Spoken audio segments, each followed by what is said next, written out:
ناظرین کرام، آج اور انکساری آپ علیہ السلام کی سیرت پاک کا ایک خاص حصہ تھی۔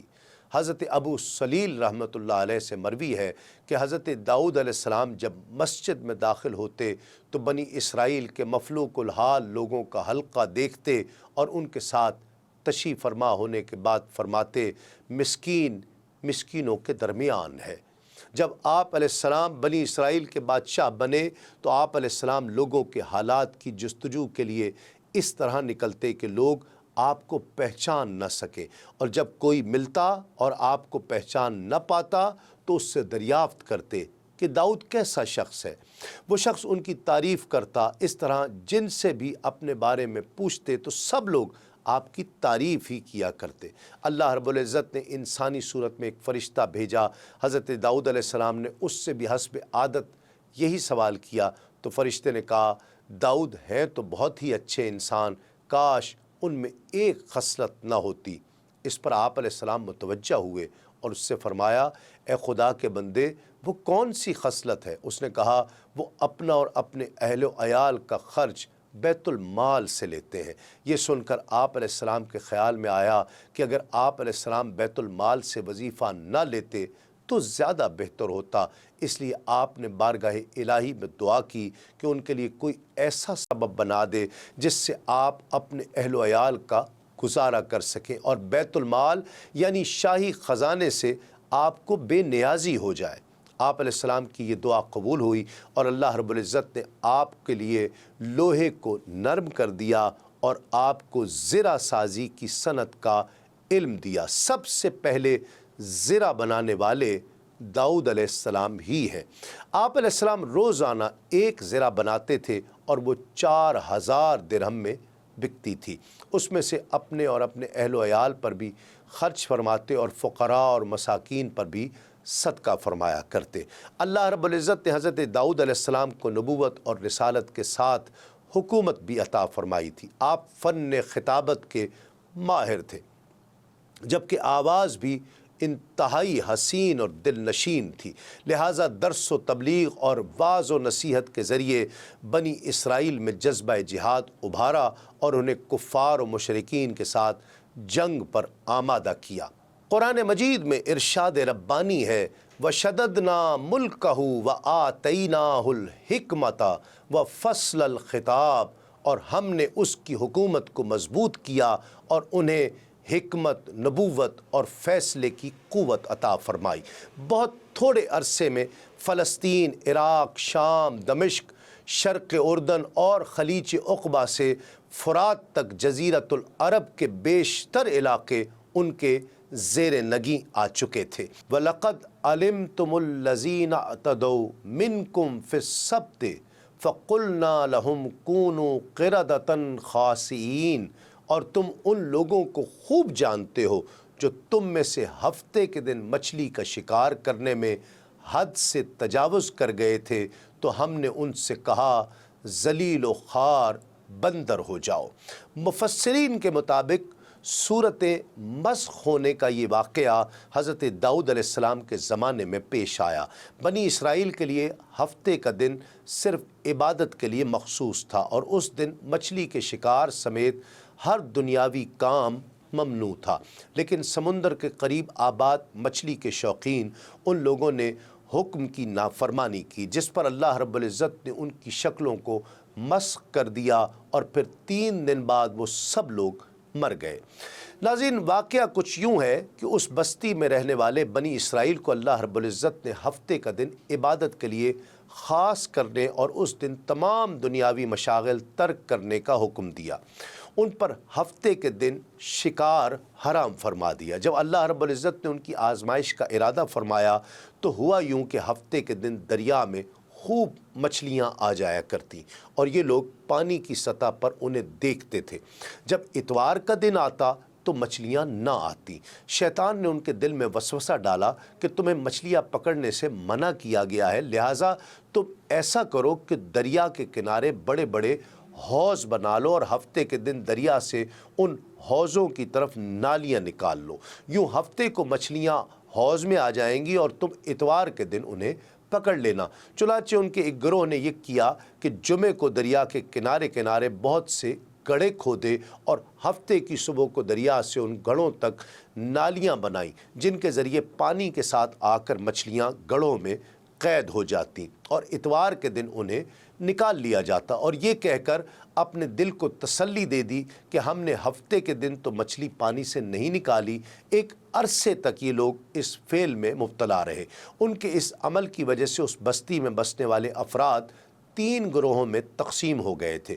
ان میں 1/3 ایسے لوگ تھے جو ہفتے کے دن مچھلی کا شکار کرنے سے باز رہے اور شکار کرنے والوں کو منع کیا کرتے تھے۔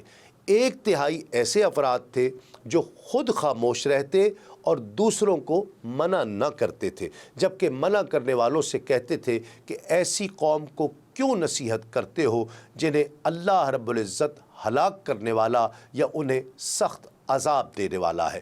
اور ایک گروہ وہ خطا کار لوگ تھے جنہوں نے حکم الہی کی مخالفت کی اور ہفتے کے دن شکار کیا، اسے کھایا اور اسے بیچا۔ جب مچھلی کا شکار کرنے والے لوگ اس معصیت سے باز نہ آئے تو منع کرنے والے گروہ نے ان سے کہا کہ ہم تمہارے ساتھ اب کوئی میل برتاؤ نہیں رکھیں گے۔ اس کے بعد انہوں نے گاؤں کو تقسیم کر کے درمیان میں ایک دیوار کھینچ دی۔ منع کرنے والوں کا ایک دروازہ الگ تھا جس سے وہ آتے جاتے تھے اور خطا کاروں کا دروازہ جدا تھا۔ حضرت داؤد علیہ السلام نے ان خطا کاروں پر لعنت کی۔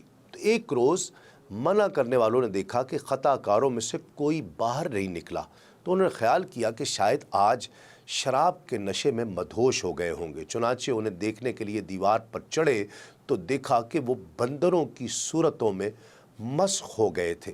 اب یہ لوگ دروازہ کھول کر اندر داخل ہوئے تو بندر اپنے رشتہ داروں کو پہچانتے اور ان کے پاس آ کر ان کے کپڑے سونگھتے تھے، اور یہ لوگ ان بندر ہو جانے والوں کو نہیں پہچان پائے۔ ان لوگوں نے بندر ہو جانے والوں سے کہا، کیا ہم لوگوں نے تمہیں اس سے منع نہیں کیا تھا؟ انہوں نے سر کے اشارے سے کہا، ہاں۔ اس کے 3 دن بعد وہ سب ہلاک ہو گئے اور منع کرنے والے سلامت رہے۔ تفسیر قرطبی میں ہے کہ یہود نے شروع میں تو ہیلے بہانے کر کے مچھلیاں پکڑیں، پھر عام طور پر شکار کھیلنے لگے، تو ان میں 2 جماعتیں ہو گئی۔ ایک جماعت میں علماء اور صلحاء تھے جو انہیں اس کام سے روکتے، جبکہ دوسری جماعت نافرمان افراد پر مشتمل تھی۔ پھر بستی کے بھی 2 حصے کر لیے گئے اور ان کے باہمی تعلقات بالکل منقطع ہو گئے۔ ایک روز محسوس ہوا کہ جس حصے میں نافرمان رہتے ہیں وہاں بالکل سناٹا چھایا ہوا ہے۔ جب وہاں جا کر دیکھا گیا تو وہاں رہنے والوں کی صورتیں مسخ ہو چکی تھیں۔ حضرت قتادہ رضی اللہ تعالیٰ عنہ فرماتے ہیں کہ ان کے جوان بندر اور بوڑھے خنزیر بنا دیے گئے تھے، مگر وہ اپنے رشتہ دار انسانوں کو پہچانتے تھے اور ان کے قریب آ کر روتے تھے۔ حضرت عبداللہ بن مسعود رضی اللہ تعالیٰ عنہ فرماتے ہیں، ایک شخص نے عرض کی کہ یا رسول اللہ صلی اللہ علیہ وآلہ وسلم، کیا بندر اور خنزیر مسخ شدہ لوگ ہیں؟ رسول اکرم صلی اللہ علیہ وآلہ وسلم نے ارشاد فرمایا، اللہ تعالیٰ نے کسی قوم کو ہلاک کر کے یا کسی قوم کو عذاب دے کر اس کی نسل نہیں چلائی، اور بندر اور خنزیر تو ان سے پہلے بھی ہوتے تھے، لہٰذا موجودہ بندر اس قوم کی اولاد میں سے نہیں، کیونکہ وہ تو فنا کر دی گئی ہے۔ ناظرین کرام، حضرت داؤد علیہ السلام کی عمر مبارک 100 برس ہوئی، جیسا کہ حضرت ابو ہریرہ رضی اللہ تعالیٰ عنہ سے روایت ہے کہ رسول اللہ صلی اللہ علیہ وآلہ وسلم نے ارشاد فرمایا کہ جب اللہ رب العزت نے حضرت آدم علیہ السلام کو پیدا کیا تو ان کی پیٹھ پر اپنی شایان شان ہاتھ پھیرا تو ان کی پشت سے ان کی اولاد کی روحیں نکلیں جنہیں اللہ رب العزت قیامت تک پیدا فرمانے والا ہے، اور ان میں سے ہر انسان کی 2 آنکھوں کے درمیان نور کی چمک دی۔ پھر انہیں حضرت آدم علیہ السلام کے سامنے پیش فرمایا۔ انہوں نے عرض کی، یا رب، یہ کون ہے؟